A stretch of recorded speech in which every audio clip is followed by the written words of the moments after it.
Hi everyone, my name is Emily Kimball. I am the director of the Newnan-Coweta Historical Society. Now, over the past few weeks, we have heard a lot about how to prevent diseases and slow the spread of the virus that's been going around. And a lot of that discussion has been tied to washing hands. Now, the history of washing hands has quite a long history. But it's mostly been tied to the religious circle. So people who have been engaging in religious ceremonies or religious activities, they have been washing their hands before those activities for thousands of years. However, the practice of washing hands before engaging in a medical practice has really only been around for 130 years. In fact, the first doctor to identify washing hands as an effective medical practice was a Hungarian doctor.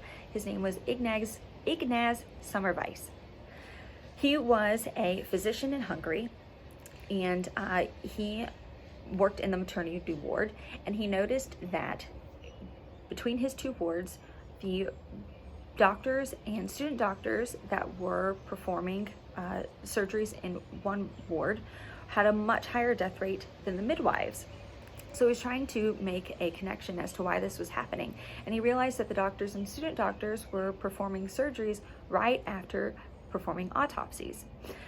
So he started mandating that they all wash their hands before going to perform their second surgery. And the death rates plummeted. So he made that a required practice across the board. Now, unfortunately, the practice did not become common practice, as these doctors were really offended that Mr. Ignaz made them wash their hands. So it did not catch on board. However, it was a very documented practice that washing hands was effective. So Florence Nightingale came around decades later and became a really well-known advocate for washing hands. Still, washing hands in the medical community did not become super popular. It just started really gaining in popularity, becoming more and more of a well-known practice and an implemented practice. But it really wasn't until the 1980s in the United States when the CDC came out and said washing hands is a well-known way to stop the spread of the virus, and it became a more implemented practice across the board and in everyday households.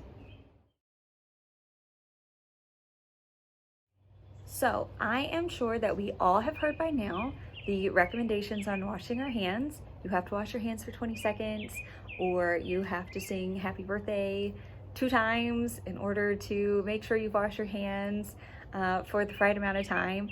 However, you could wash your hands all day long, every day, all day. And it still may not be an effective way to wash your hands, because it's not necessarily about how long you wash your hands, but it's about how you wash your hands.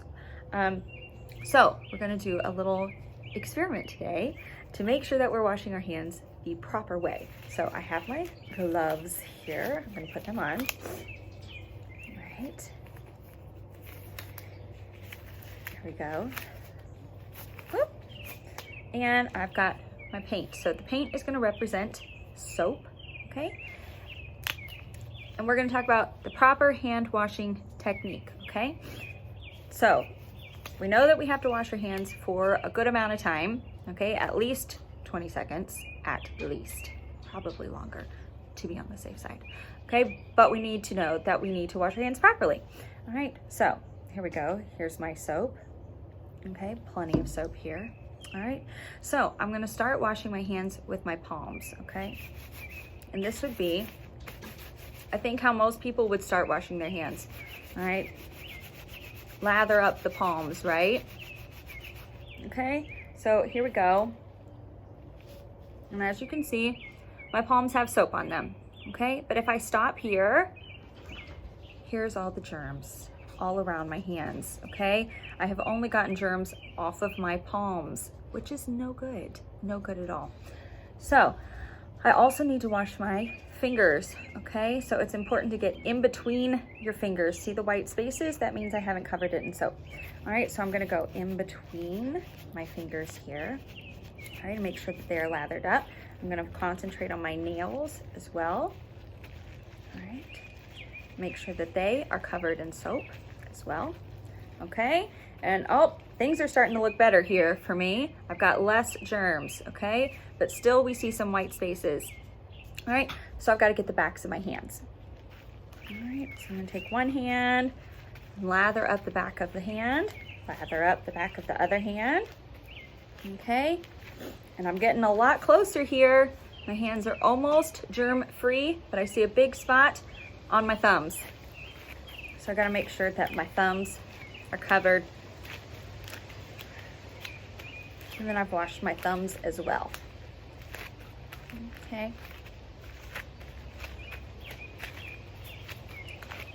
So, much better.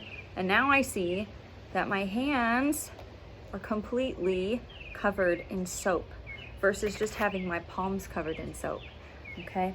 And if we really want to be thorough, we can get our wrist as well, okay? So here's how I like to think of it, okay? You know that song that we probably all learned, head and shoulders, knees and toes, head and shoulders, knees and toes, knees and toes, okay? Well, we can apply that to hand washing. Palms, fingers, backs and thumbs. Palms, fingers, backs and thumbs, backs and thumbs, palms, fingers, backs and thumbs. It's silly, but you know, it works.